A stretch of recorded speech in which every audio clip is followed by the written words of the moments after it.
bien maquillado.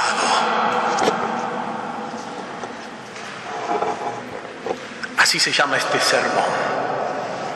Bien maquillados. En un mundo donde las apariencias son importantes, fíjense en hoy existe lo que le llaman el Photoshop. ¿Saben qué es el Photoshop, no? Vos te sacás una foto, tenés 85 años y pareces una nena de 30. Si no, pregúntenle a Mirta Legrand. Ni una arruguita, perfectamente bien, ¿no? ¿Para qué es el Photoshop? ¿O para qué es el maquillaje? ¿Que está mal maquillado? No. Pero hay maquillajes que más que maquillaje parecen revoque, ¿vieron? No estoy maquillado, parezco que estoy revocado. Las mujeres tienen que estar lindas para sus esposos. Me parece bien que se arreglen sin exagerar. Sin exagerar, porque hay veces que uno dice, mamá mía, se echó toda la polvareda, ¿cómo se llama el polvito ese que tiene? Se echó el frasco ¿no? Está bien maquillado. ¿Por qué? Porque hay que aparentar, hay que vender. Pero las apariencias, hermanos queridos, engañan. Las apariencias engañan y a veces nosotros corremos el riesgo de quedarnos con lo exterior, con lo estético, pero no somos capaces de ir a la profundidad del corazón del ser humano. Más que el envase, lo importante es el contenido, lo que está dentro. Puede ser un envase precioso, y uno dice, qué vino debe ser esto, porque mirá la botella, qué lujo, y uno lo toma y es una porquería el vino ese. Bueno, se ve que ese problema en la religiosidad en la época de Jesús ya existía. Un culto, sí, esplendoroso. Los sumos sacerdotes cuidaban mucho los detalles en el templo, el mobiliario, las pinturas, ¿no? Todo el exterior. Pero se olvidaban de lo importante, del contenido.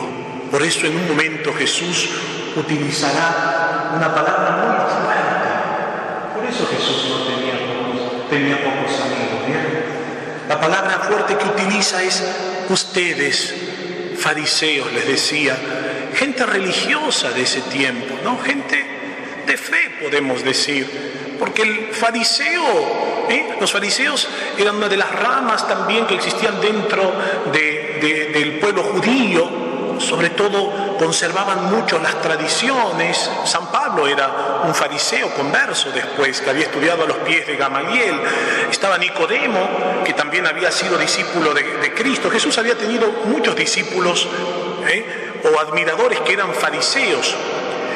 Pero ¿qué es lo que critica Jesús a los fariseos? Ustedes ponen demasiada atención en el contenido, en lo exterior,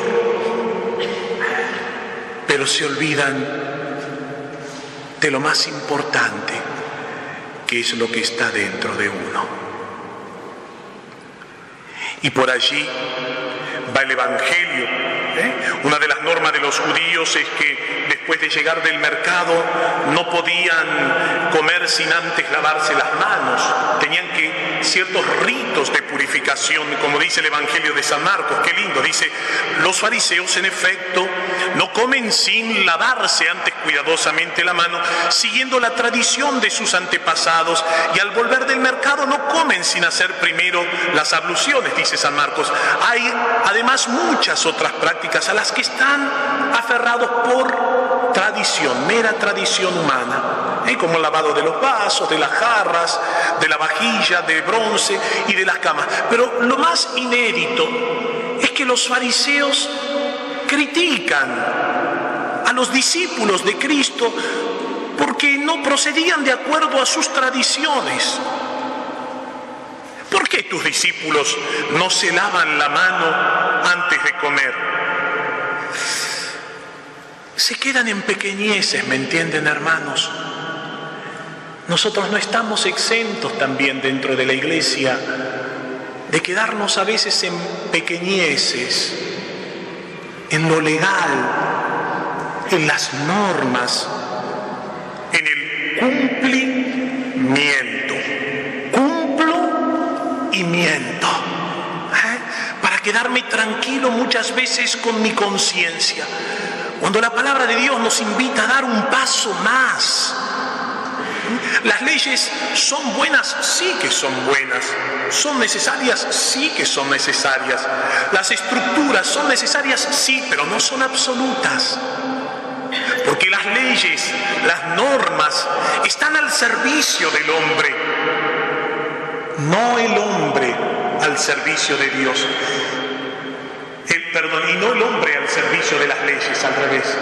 Las leyes están al servicio del hombre y no el hombre al servicio de las leyes. Si no, uno termina viviendo una especie de religión en donde lo importante es cumplir un cúmulo de normas. Y en eso no consistirá la fe que Cristo viene a enseñarnos o a proponernos. El hombre tiene que aprender a qué, justamente. Sí, amar por encima de toda ley, por encima de toda regla, por encima de toda norma, por encima de todo reglamento, estatuto y prescripción. Si no está el amor y la caridad, nuestra manera de vivir la religión termina convirtiéndose en farisaica. No ilumina por fuera, pero por dentro, sin contenido, vacío. Pero unos cuando empiezan a rascar en algunos cristianos, dicen, ¿y este qué tiene adentro? Nada, porque están vacíos de Dios. Sí, por afuera estamos llenos de maquillajes. Hasta dentro de la iglesia los curas parecemos buenos, ¿vieron? La gente dice, padre, qué cara de bueno que tiene. Yo digo, sí, la cara nomás. Porque si me conocieran realmente, no soy tan bueno como parezco. Porque las apariencias engañan. Pero lo importante, hermanos queridos, es lo que está dentro. Y miren Jesús, la enseñanza que les deja. Jesús les llama a los fariseos hipócritas. Hipócritas. El profeta Isaías a ustedes les dice, a los fariseos, a ustedes que se preocupan solamente de lo exterior, pero no de lo interior, que es lo más importante. El profeta Isaías los describió bien a ustedes. Este pueblo me honra con los labios, habla mucho de Dios, pero su corazón está lejos de mí. Me rinde culto, sí, dice el profeta Isaías, pero en vano, porque las doctrinas que enseñan son solamente preceptos humanos, no divinos. Los fariseos tenían más de 600 prescripciones y mandamientos. ¿Saben? Cuando Francisco de Asís, les voy a contar, el loquito de Asís, porque así era conocido, el poverello, el pobre de Asís, cuando formó la congregación de los franciscanos, sus hermanos le decían, Francisco, necesitamos reglas, necesitamos estatutos, necesitamos normas, porque la familia crece y tú te vas a morir. ¿Y qué vamos a hacer cuando tú te mueras? ¿Y qué decía San Francisco de Asís? ¿Saben cuál es la regla? El Evangelio. Todo lo que tenemos que saber cómo vivir está aquí en la palabra de Dios. Pobrecito, lo volvieron tan loco a San Francisco de Asís, que querían reglas, que al final tuvo que hacer reglas para su congregación, para la congregación. Nosotros hoy lo conocemos como los franciscanos o la orden de los frailes menores. Pero Francisco decía, todo lo que tenemos que saber, Dios nos lo ha revelado. Está aquí, como dice el libro del Deuteronomio. Y ahora Israel escucha los preceptos y las leyes que yo les enseño para que la pongan en práctica, dice el Señor, por medio de Moisés. Ustedes cumplan estos preceptos, cumplan estos mandamientos. Ustedes quieren vida y vida eterna. ¿Se acuerdan lo que le pregunta el joven rico? Señor, ¿qué tengo que hacer para entrar en el reino de los cielos? ¿Cuáles de todas estas prescripciones, de estos 600 reglamentos o mandamientos? Claro, tenían tantos mandamientos que se mareaba. A veces tenemos tantos mandamientos en la iglesia, tantos cánones. El antiguo derecho canónico, el nuevo no. Pero el antiguo derecho canónico tenía un montón de cánones. Pero en el último canon decía algo parecido. Por encima de todas estas leyes está la caridad, está el amor. Pueden haber muchas leyes, podemos cumplir muchos requisitos, pero si nos falta el amor, nos falta todo. Es lo que le enseña el Señor Jesús al joven rico cuando le dice, ¿qué es lo que está escrito? ¿Qué es lo que tú lees? Ama al prójimo como a ti mismo. No robes, no mates, no cometas adulterio. Está todo allí concentrado en la palabra de Dios. Obsérvenlo, como dice en el libro del Deuteronomio en la primera lectura, y pónganlo en práctica, porque así serán sabios y prudentes. ¿Quién es el sabio? Sabio no es el que conoce mucho, sino sabio es el que saborea, el que gusta las cosas de Dios. Ese es el verdadero sabio. Sabiduría viene de saborear. Tú quizás no tengas grandes estudios.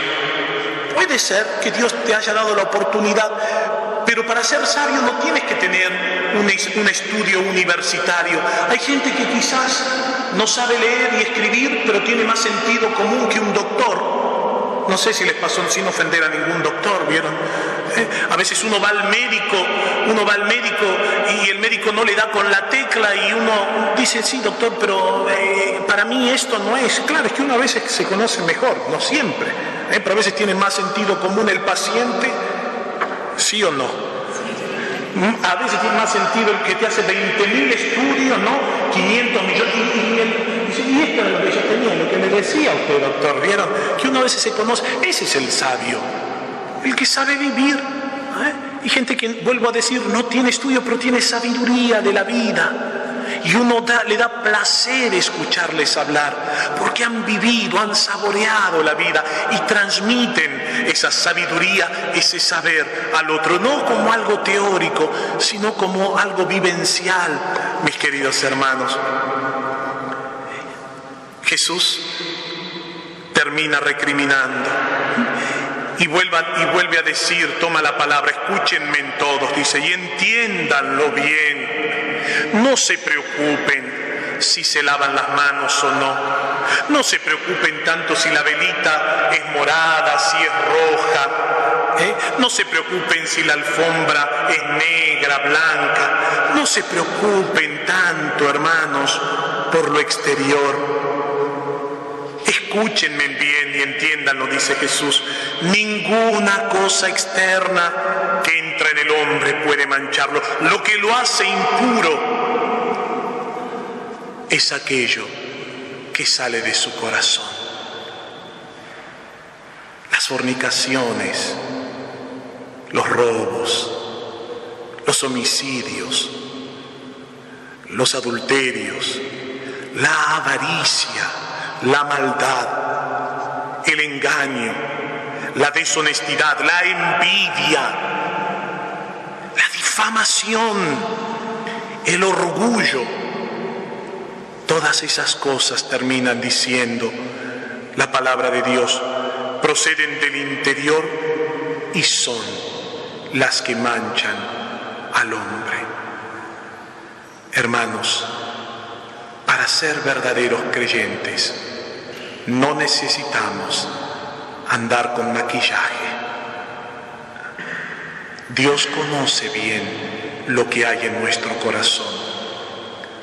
Podremos engañar al que está a nuestro lado, pero a nuestro plasmador, a nuestro Creador, que ve lo profundo de nuestro corazón, qué es lo que hay dentro nuestro, a Él no lo engañamos. Ave María Purísima,